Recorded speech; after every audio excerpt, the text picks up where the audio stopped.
Il est dit dans Jean chapitre 8, verset 36, non verset 32.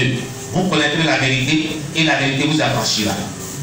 Ça veut dire quelle vérité? C'est la vérité de la parole de Dieu qui affranchit. Affranchit veut dire qui délivre. Tu veux avoir une vie de délivrance? Marche selon la parole de Dieu. Ta vie sera délivrée.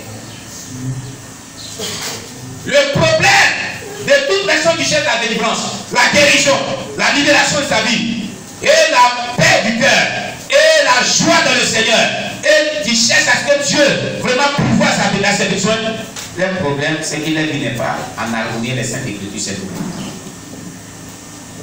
David savait marcher avec Dieu. David savait obéir à la parole de Dieu. David se soumettait à la loi de Dieu. C'est pourquoi Dieu le délivrait à tout moment de ses ennemis. Quelqu'un m'écoute ce matin? Quelqu'un m'écoute ce matin? La Bible dit dans Jean 8, verset 32, vous connaîtrez la vérité et la vérité vous affranchira. Écoutez, la phrase elle est au futur. Pourquoi? Il parlait pour ça à cause de nous qui sont venus aujourd'hui, ceux qui vont naître encore dans le futur, jusqu'à ce que le monde finisse. Il parlait pour ça à ceux qui étaient avec lui aussi. On dit que dans le futur, vous allez connaître la vérité, cette vérité va vous délivrer. Et aujourd'hui, on a connu cette vérité. Et que Jésus-Christ est Seigneur. Il s'est donné la croix pour nous. On doit l'accepter en pardon de la vie païenne. Et quand on est en Christ, comme le déclare 2 Corinthiens 5, verset 17, si quelqu'un est en Christ, il est une nouvelle créature. Les choses anciennes sont passées. Voici toutes choses sont devenues nouvelles. Écoutez, vous ne comprenez pas la profondeur de ce texte, de 2 Corinthiens 5, verset 17. Laissez-moi vous l'expliquer. Si quelqu'un est en Christ, il a une nouvelle créature. Les choses anciennes. Qu'est-ce que c'est que les choses anciennes? La vie païenne que tu vivais, la vie du péché que tu vivais, qui est synonyme de malédiction, qui est synonyme d'échec, de blocage, de maladie incurable satanique, de l'oppression diabolique. Tout provient du péché. Tout provient de la mauvaise vie. Tout ce que tu vis aujourd'hui est le fruit de la vie que tu as vécue dans le passé. Est le résultat de la vie que tu as vécue dans le passé. Les conséquences de la vie que tu as décidé de vivre dans le passé. Tout dépend de la décision de la vie que tu prends sur la terre. Tout pas qu'on pose, toute action qu'on pose déterminera notre futur, positivement comme négativement. Alors, si ta vie aujourd'hui est dans cet état, cela dépend de la décision que tu as prise de vivre telle vie dans le passé. Ce sont les conséquences de la vie que tu as menée dans le passé. Écoutez-moi très bien. Si quelqu'un est en Christ, il est devenu une nouvelle créature. Les choses anciennes sont passées. Donc, la mauvaise vie que tu avais menée là, répands-toi, elle disparaîtra. Les choses nouvelles viendront que quand il sera soumis maintenant à un mode de vie que Christ te présente. La sanctification, l'obéissance à sa parole, l'obéissance à son Esprit Saint. Et tout chose deviendra nouvelle. La grâce de Dieu sera dans ta vie, la délivrance sera dans ta vie, le miracle de richesse sera dans ta vie, le bonheur sera dans ta vie, la faveur de Dieu sera dans ta vie, le miracle et le déblocage, la puissance de Dieu se manifestera comme jamais tu l'as connu. Alléluia. Répondons-nous, vivons selon la parole de Dieu. Alléluia. Il a dit dans ce texte, comme la cire se fond au feu, les méchants disparaissent devant Dieu. Mais les justes se réjouissent. Ils triomphent devant Dieu. Ils ont des transports d'allégresse. Écoutez, le juste c'est qui? C'est celui qui se soumet à la parole de Dieu. Il s'est déjà répandu de tout péché et qui se soumet à la parole de Dieu. David disait dans ses écrits, oh, défend la cause du juste. Il parlait de lui. Un païen va s'arrêter, toi tu es juste. Toi tu n'as pas tué une vie. Tu es juste comment? C'est ce que le païen ne comprend pas. Va dire un jour de David. Quand David a dit les justes comment? Il n'a pas tué une vie, il n'a pas pris la femme de son prochain. Il est juste comme Amen. La Bible déclare que David s'est repenti. On peut commencer par une mauvaise vie. On ne doit pas terminer par une mauvaise vie. Une réputation peut être mauvaise au départ, mais elle peut se corriger pour être pure. Et tout ce que Dieu a appelé dans la Bible, ils avaient des qualités, mais ils avaient des défauts d'abord. Tout comme il fait des qualités, mais il fait des défauts. C'est pour ça que la Bible dit 7 fois le juste tombera, mais il se relèvera. Il ne doit pas rester cloué au sol. Mais pourquoi toi tu es resté cloué au sol? Pourquoi tu ne veux pas te lever? Écoute-moi ce matin. Dieu veut que tu te lèves et que tu marches convenablement sur sa parole, afin que sa grâce surabonde dans ta vie. Car il a dit, là où le péché a abondé, la grâce de Dieu a surabondé. Le péché a abondé dans ta vie. Pourquoi la grâce ne surabonde pas dans ta vie? Parce que tu es encore couché. Lève-toi, change de mentalité. Vis selon la parole de Dieu. La grâce de Dieu qui est synonyme de la démonstration de la puissance de Dieu, qui est synonyme de la délivrance, qui est synonyme de la victoire sur tes ennemis, qui est synonyme de la vie de sainteté, qui est synonyme du miracle, qui est synonyme de la démonstration de la puissance sur tes adversaires qui te combattent jour et nuit, qui est synonyme vraiment du travail, de l'emploi, du mariage, d'une vie, de réveil spirituel, sera abondamment dans ta vie. Amen. Alléluia. J'ai dit alléluia. Amen. Être juste veut dire se soumettre à la parole de Dieu. Être juste veut dire obéir à ce que le Saint-Esprit te dit.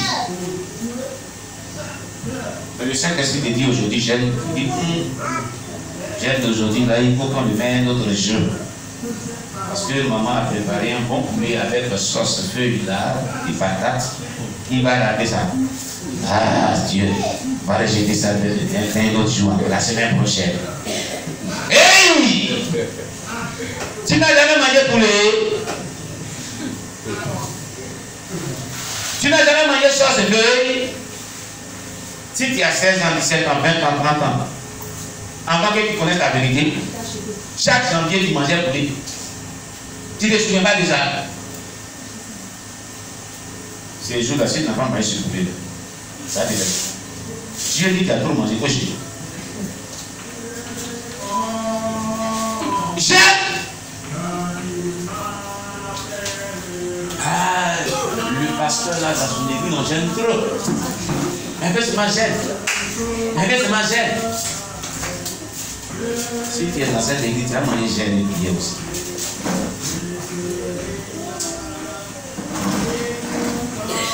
Comme le médecin dit que, à cause de plein du sucre que j'ai, et plein de ventes à cause de nombreux jeunes, il m'a dit de ma fille, tu étais là, il m'a dit, on est parti le voir. Là, on a fait le scanner, il dit, tu vois quand même, tu vois, pasteur. Tu vois. Le scanner ne peut pas dire, c'est pas devant toi. Ça rejette. Maman, tu étais là aussi, non? Ça rejette. Pourquoi ça ne peut pas conduire pour la vie? Il dit non. Il y a des plaies. Si on conduit ça, il fait du mal. Tu as mangé ce matin, il dit, maman dit, il gèle. Voilà, on a fait la tête, tu es nageur. Et tu viens faire scanner. Ça va te détruire. Hein? Il faut manger d'abord avant de faire scanner. Parce qu'il faut arrêter les chiens. Il faut manger. Alléluia. Bon, on fait comment? Et ce qu'il disait, j'ai plus que la vérité. Parce qu'avec moi, quand même je prêche, je ne me sens plus. Des douleurs là, ça remonte dans mon corps et ça m'affaiblit. Et là, ce qu'il dit, ce sont des plaies. On soigne du gel, c'est comme si on ne fait rien. Et Dieu va me dire, est-ce qu'on peut dire un pasteur n'est pas gêné? On peut le dire n'est pas gêné.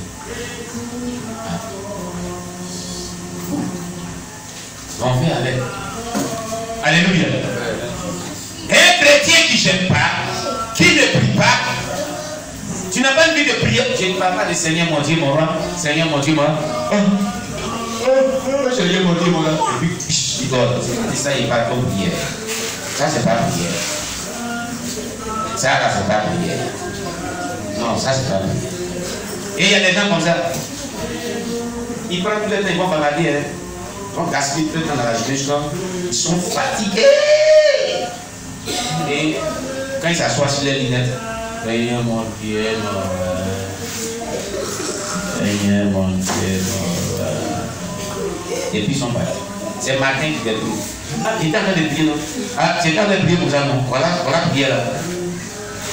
Prière s'est transformée en sommeil. Et maintenant tu es étonné que dans ton sommeil, on te poursuit en rêve. Des peuples te poursuivent.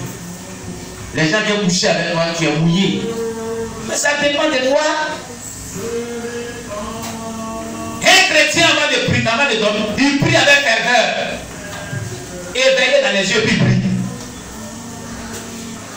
Parce que vous gérez mal votre temps.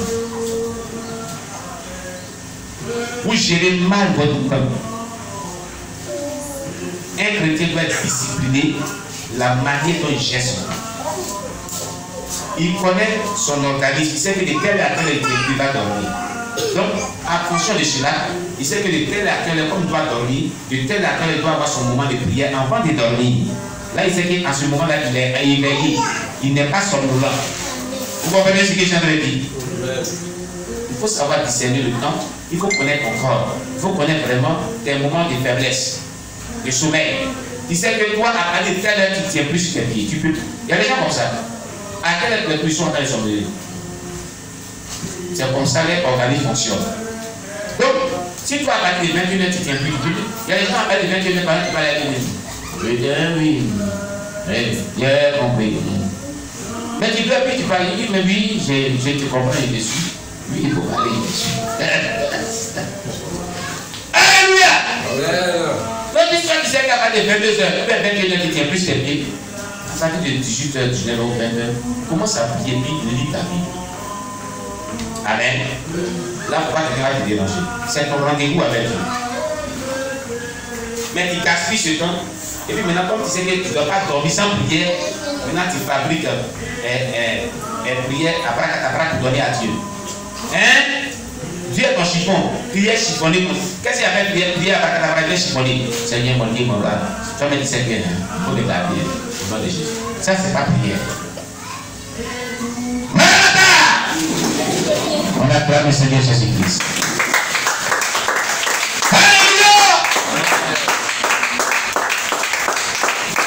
Sachez planifier le temps avec Dieu. Soyez disciplinés maintenant. Amen, amen. Sachez planifier le temps, soyez disciplinés dans vos rencontres avec Dieu, vos programmations de prière. C'est très important. Alléluia. Puis ils répondent bien, quand ils vont quitter, ils ne vont pas faire ça. C'est ça qui me plaît chez eux. Quand on finit de dire, j'ai bien compris, voilà ce qu'il y a retenu, mais quand ils disent là, ils ne font pas ce qu'ils ont compris. Aïe. Merci ma fille. Il faut les parler. Aïe. Bien les parler. Même les bébés, mais vous dites aïe. Elle dit aïe, c'est pour ça qu'ils sont papa. Aïe. Alléluia. Amen. Alors, si vous respectez votre programme de prière bien défini, vous êtes en état où vous priez sérieusement avant de dormir. Vous bénéficierez de la couverture divine de protection de Dieu. Quand vous réveillez-vous un peu tôt. C'est-à-dire, apprenez à vous réveiller à 4h du matin pour prier. Je vous dis quelque chose. Il y a un secret que je vous donne. Ne dormez pas. Moi, je vous dis la vérité. Quand je dors de 4h à 6h, c'est là que le diable m'attaque. Je reçois des attaques violentes. Il y a des moments aussi, quand je dors de minuit jusqu'à 3h, 4h du matin, je suis attaqué violemment par Satan et ses agents et ses liens. Donc il y a des moments, je peux ne pas dormir de minuit à 3h de nuit. Et il y a des moments, je peux changer, je peux ne pas dormir de 4h à 6h. Donc comme le monde est en train d'apprendre, chaque personne à se lever à 4h pour prier, je dors souvent je dors à 2h, même 1h du matin, même minuit, 23h, puis je réveille à 3h45. En train de me débarbouiller et de mettre les différents directs sur place et donc on commence à prier. Et 4 heures, 6 heures, 4 heures, 6 heures, 4 heures, 6 heures. Vous respectez ce programme. En 1 mois, 2 mois, votre vie changera. Par jour, et pas dire de temps en temps. Il dit par jour. Il faut bien le regarder. Par jour. Alléluia. Vous savez, Jésus se réveille très tôt le matin. La Bible déclare que très tôt le matin, pendant qu'il fait sombre, très tôt le matin, pendant qu'il fait sombre, il se retira dans le désert pour prier. Alors, très tôt le matin, pendant qu'il fait sombre, c'est 4 heures, 5 heures, 6 heures. Il nous donnait un modèle à suivre. Pendant ce temps, les disciples étaient avec lui, ils dormaient. Pierre s'est levé, la commencé à le chercher. Mais le Bible est parti où? Il me cherche. Il est pas très bien. Mais tous te cherchent. Il dit, levons-nous, allons-y. Je dois aller dans les bourgades, voici, où il prêchait. C'est pour cela que je me suis retiré pour prier. Il donnait un enseignement à tout prédicateur, à tous ceux qui annoncent l'évangile, qu'avant de prêcher, levez-vous à 4 heures prier aussi comme lui. Préparez vos prédications dans la prière. Préparez votre journée dans la prière. Il dit cela aussi à tout enfant de Dieu. Préparez toute votre journée dans la prière. Adressez-lui des prières à pareille heure aussi. Car de 4 heures à 6 heures, c'est le temps de l'aurore. Le ciel s'ouvre.